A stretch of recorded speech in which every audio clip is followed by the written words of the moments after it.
yogurt with an Instant Pot pressure cooker, though you can use any type of pressure cooker that you like. We're going to be using whole milk, non-pasteurized, I'll talk about that in a second, and then just a regular kind of yogurt starter. Actually, this is from the batch we made previously. So with your pressure cooker, you'll see that it has the lid, and your lid usually has this rubber seal on it, but since it smells kind of like what you previously made, I don't want that on our yogurt. So I'm just going to toss that off to the side, and we do not want that seal in the middle, or on the bottom.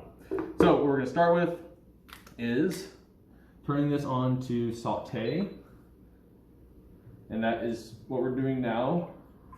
Is we're pasteurizing our milk, which really just kills all the bacteria and other stuff that we would have done if we got already pasteurized milk. If you already have pasteurized milk, then you don't need to do this step. You can just go straight into the yogurt making part.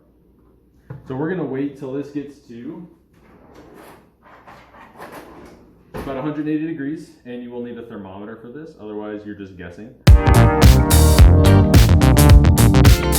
And we're at about 150 degrees, so we got 30 more degrees.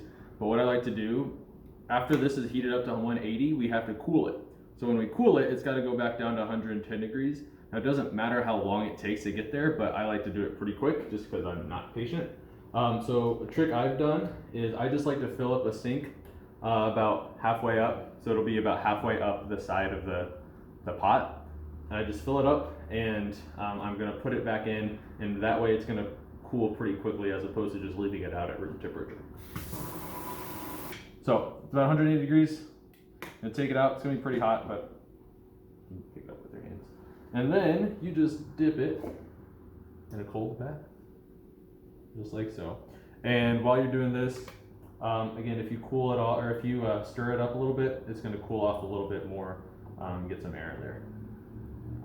And we're going to get it down to 110 degrees. Once it's at 110 degrees, we will really start the incubation process. So it's about 110 degrees. What we want to do now is take a little bit of this milk, just a little bit. Yep. Just a little bit. And our yogurt starter. It's about 2 tablespoons of it. Doesn't have to be exact. We're gonna mix it up.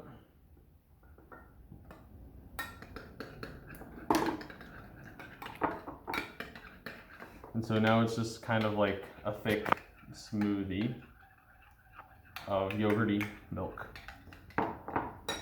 Then what we can do now, turning it off, put it back into our pressure cooker. And since it's cooled off, it's at now like the ideal temperature for it to start incubating. So we can now pour this back in. This is our yogurt milk mixture. Pour that back in, give it a little stir. And now it's really the easy part. So you put this on where, remember, it doesn't have the seal. You don't need the seal since it's not using any pressure. And you'll see that there's venting and there's sealing. It doesn't matter. Again, since it's not doing any pressurizing, it doesn't matter which one you have it on, so it doesn't really care. And then you press that yogurt button. And I always like it at 6 hours, so if you want it a little bit tangier, you could do 8 hours, 12 hours. The longer it is, the more sour your yogurt gets. So I do 6 hours, and I find that that's plenty for me. After those 6 hours, we're going to do some straining. We strain it to our desired consistency, and then it's pretty much done.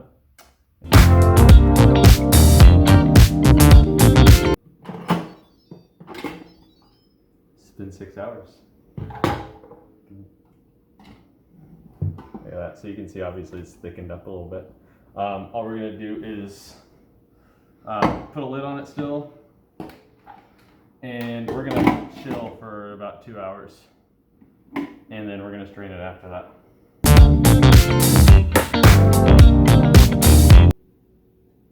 Now that the yogurt's chilled, it's thickened up a little bit, and now the whey is going to start to separate a little bit easier. In order to separate the whey, a lot of people use cheesecloth, but we don't have cheesecloth, so we're just going to use a regular old towel. I just use an old dish towel. And so the way we do it, just get a strainer or a colander and put the towel right there. And what I'm going to do is grab a spoon and scoop it in right there. And if, actually, let's see, no, I'm not going to do that. We're going to scoop it in. And then once this is ready, we are going to just put it back in the fridge and just let it strain overnight. All right, so the reason we use 2 bowls is because, well, this bowl is just too small. So we got a little guy right here to help him out. We're just gonna strain it overnight. I like to have a really thick Greek yogurt style, but if you don't want it super thick, you can just strain it for an hour, maybe not even an hour, and it'll still have some of that whey left in it. But we're going to, when we put it in the fridge, is just cover it, just kind of protect it so it doesn't dry out or anything like that. And we'll be back after we wake up, and it will be ready to go just to eat like that after I put it in the fridge. I think this was about what I'm going to do right now.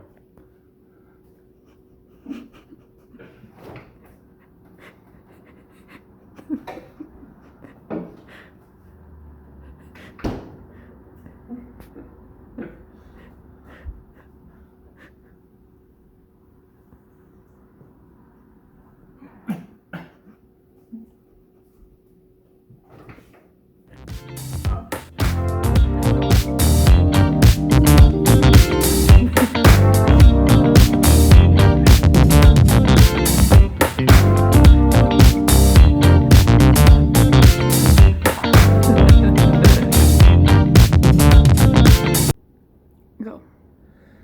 So overnight we strained our yogurt, and you can see it's like almost a cream cheese texture, which is actually I think a little bit too thick. So we're going to add some of this whey back that was strained out. You can see it's kind of a yellowish clear liquid, but we're going to add it back in, and then just keep adding until it gets to the consistency that we like. And then once you're done with that, all you got to do is just put it in the fridge and eat it. But I wouldn't flavor it right now, because actually what I want to do right now is save some for when we make it next time. So all you got to do is take 2 tablespoons of the yogurt, and then that'll be your starter for the next batch that you make. Some things I like to flavor it with: peanut butter, honey, fruits, anything like that really. But I wouldn't flavor it like this, so you can make it more customizable later on. And that's all it is. I mean, yogurt's super simple and easy to make. It is cheaper. All it costs is a gallon of milk, and you get a lot more than if you were to just go to the store and buy like a small tub of yogurt for less than half the price probably. So there you go. You can make yogurt at home now using just a pressure cooker. And that's it.